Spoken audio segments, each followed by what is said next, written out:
জাতীয় নাগরিক party NCP শুরু থেকে দলটি পরিচিতি পেয়েছে সরকারের কিংস পার্টি হিসেবে, মানে সরকারের ছত্রছায়ায় আর সরকারি সুবিধা ব্যবহার করে দল গঠন ও পরিচালনার অভিযোগ ছিল দলটির বিরুদ্ধে। তবে গঠনের 4 মাসের মধ্যে তার চেয়েও অনেক বেশি অভিযোগ জমা পড়েছে দলটির নেতাদের বিরুদ্ধে। একের পর এক নতুন অভিযোগের স্তূপ জমা হচ্ছে। দলটির নেতাদের বিরুদ্ধে মব সন্ত্রাস আর শত শত কোটি টাকার দুর্নীতি অভিযোগের রেশ কাটতে না কাটতেই এবার উঠেছে যৌন হয়রানির অভিযোগ। আরো ভয়ঙ্কর, টর্চার সেল গঠন করে চাঁদাবাজির জলজান্ত প্রমাণও গণমাধ্যমে ভাসছে এনসিপির মিত্র বৈষম্য বিরোধীদের বিরুদ্ধে। প্রশ্ন উঠেছে, যারা রাজনীতিতে নতুন বন্দোবস্ত আনতে চেয়েছিল তারা কতটা বিতর্কের জালে বন্দী হবে। আবার অনিয়ম, দুর্নীতি আর গুরুতর অপরাধের লম্বা তালিকা তৈরির পরও দলটির নেতাদের কারো বিরুদ্ধে গ্রহণযোগ্য ও দৃশ্যমান কোনো শাস্তিমূলক ব্যবস্থা নেওয়া হয়নি।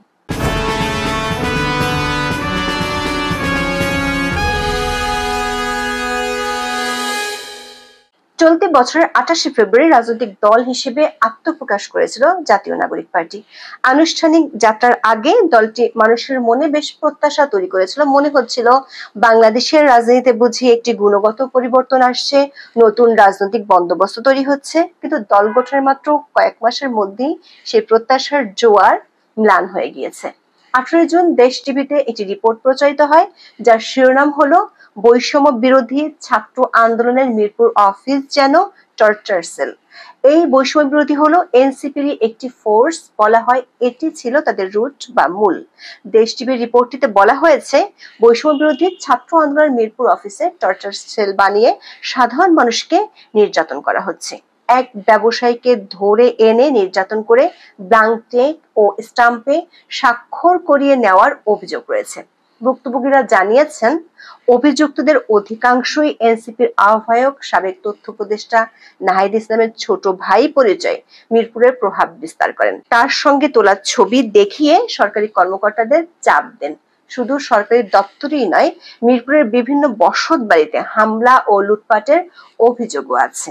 ভুক্তভোগীরা এতটাই আতঙ্কিত যে বিচার চাওয়া তো দূরে থাক, অভিযোগ জানানোর মানসিক অবস্থাতেও নেই। বরাবরের মতোই এনসিপি নেতা নাহিদ ইসলাম অবশ্য অভিযুক্তদের চেনেন না বলে দাবি করেছেন। টর্চার সেলের এই অভিযোগ যখন সামাজিক মাধ্যমে ছড়িয়ে পড়ছে, তখন এনসিপি নেতা সরার তুষারের বিরুদ্ধে যৌন হয়রানির অভিযোগ বেশ দগদগে।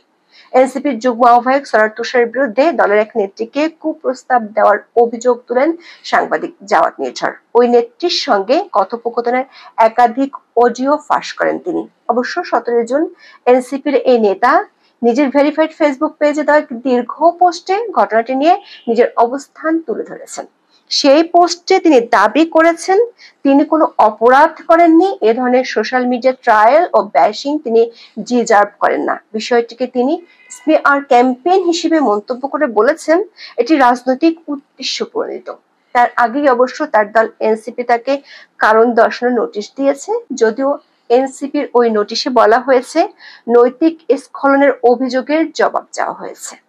দর্শক, খেয়াল করে দেখুন, যৌন হয়রানি হাইকোর্টের নির্দেশনা অনুযায়ী একটি গুরুতর অপরাধ হলেও দলটি এটাকে বলতে চায় নৈতিক স্খলনজনিত অপরাধ। এনসিপি 5 দিনের মধ্যে সরার তুষারকে অভিযোগের বিষয়ে লিখিত ব্যাখ্যা দিতে বলেছে। পাশাপাশি বিষয়টি নিষ্পত্তি হওয়ার আগ পর্যন্ত সরার তুষারকে এনসিপি সব সাংগঠনিক কার্যক্রম থেকে বিরত থাকতে বলেছে। অথচ গণমাধ্যমের খবরে বলা হয়েছে, 2021 সালে সরার তুষারের বিরুদ্ধে যৌন হয়রানির গুরুতর অভিযোগ ছিল এবং তখন তদন্ত কমিটি এ বিষয়ে রিপোর্টও দিয়েছিল।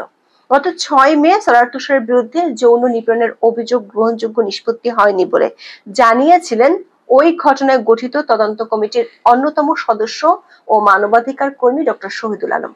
তিনি ওই দিন ফেসবুকে দেওয়া এক বিবৃতিতেও এর তথ্য জানিয়েছিলেন।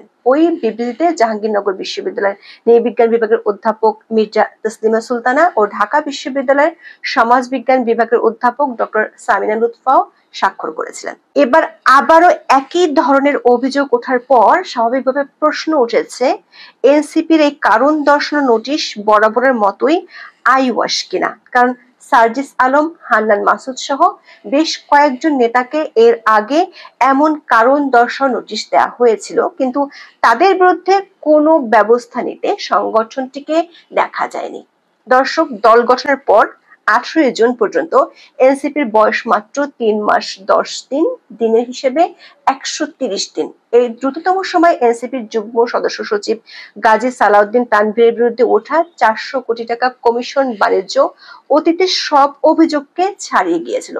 জেলা প্রশাসক বা ডিসি নিয়োগে অবৈধ তদবির সহ নানা অভিযোগ আছে তার বিরুদ্ধে। এই অভিযোগগুলো গণমাধ্যমে প্রকাশিত হওয়ার পর তাকে দল থেকে সাময়িকভাবে অব্যাহতি দেওয়া হলেও এখনো স্থায়ী বহিষ্কার করা হয়নি। দুর্নীতি দমন কমিশন তাকে একাধিকবার জিজ্ঞাসাবাদ করেছে বটে, কিন্তু এখনো দৃশ্যমান তেমন কিছুই দেখা যায়নি। এনসিপির সাথে সংশ্লিষ্ট উপদেষ্টা আসিফ মাহমুদের সাবেক সহকারী একান্ত সচিব মোহাম্মদ মোয়াজ্জেম হোসেন ও স্বাস্থ্য উপদেষ্টা নূরজাহান বেগমের সাবেক ব্যক্তিগত কর্মকর্তা তুহিন ফরাবী ও ডাক্তার মাহমুদুল হাসানের বিরুদ্ধে তদবির বাণিজ্য, টেন্ডার বাণিজ্য সহ শত কোটি টাকার সম্পদ অর্জনের অভিযোগ উঠেছিল।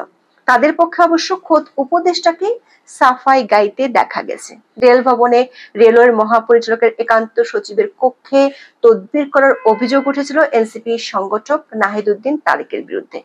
এই সংক্রান্ত একটি ভিডিও সামাজিক যোগাযোগ মাধ্যমে ছড়িয়ে পড়ে। শুধু ঢাকায় নয়, ঢাকার বাইরেও গত 3.5 মাসে এনসিপি এবং বৈষম্য বিরোধী নেতাদের বিরুদ্ধে চাঁদাবাজি, মাস্তানি, দখল বাণিজ্যের অনেক অভিযোগ আছে।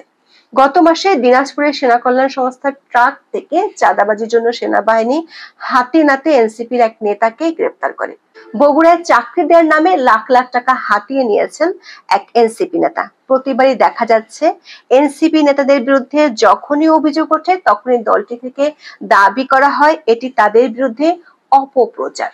চাঁদাবাজ নেতাকে থানা থেকে ছাড়িয়ে আনা, মংলা বন্দর ইস্যু, বিলাসবহুল গাড়ি ব্যবহার অভিযোগ থাকা সত্ত্বেও আব্দুল হান্নান মাসুদকে শুধু একটি শোকজ নোটিশে দেওয়া হয়েছিল। পঞ্চগড়ে 400 গাড়ির বহর নিয়ে শোডাউন করে সমালোচিত হয়েছিলেন দলটির উত্তরাঞ্চলের মুখ্য সংগঠক সার্জিস আলম। এমনকি তখন নিজের সম্পদের বিষয়ে হাস্যকর মন্তব্য করে সামাজিক যোগাযোগ মাধ্যমে বিদ্রুপের শিকারও হন। অবশ্য দলটির নেতাদের মধ্যে খুব কমই পাওয়া যাবে যারা বিলাসবহুল গাড়ি ব্যবহার করেন না। সেসব গাড়ির উৎস কি সে সম্পর্কে নতুন এই দলটি কখনোই স্পষ্ট করে কিছু বলেনি। শুধু নেতা নয়, দলটির অর্থের উৎস নিয়েও নানা সময়ে প্রশ্ন উঠেছে। দামি ভবনে দলীয় কার্যালয় কিভাবে চলে? 5 তারা হোটেলে ইফতারের বিশাল শোডাউন দেখে অনেকেই দলটি পরিচালনায় আর্থিক স্বচ্ছতা নিয়েও প্রশ্ন তুলেছেন। প্রশ্ন রেখেছেন এনসিপি নতুন রাজনৈতিক বন্দোবস্তের কথা বললেও তাদের কর্মকাণ্ডে পুরনো রাজনীতির ছাপ দেখা যাচ্ছে। দুর্নীতি, চাঁদাবাজি, অনিয়ম, যৌন হয়রানির অভিযোগ ছাড়াও দলটির নেতাদের লাগামহীন মন্তব্য, স্ট্যাটাস এনসিপিকে গত 3.5 মাসে বহুবার প্রশ্নবিদ্ধ করেছে।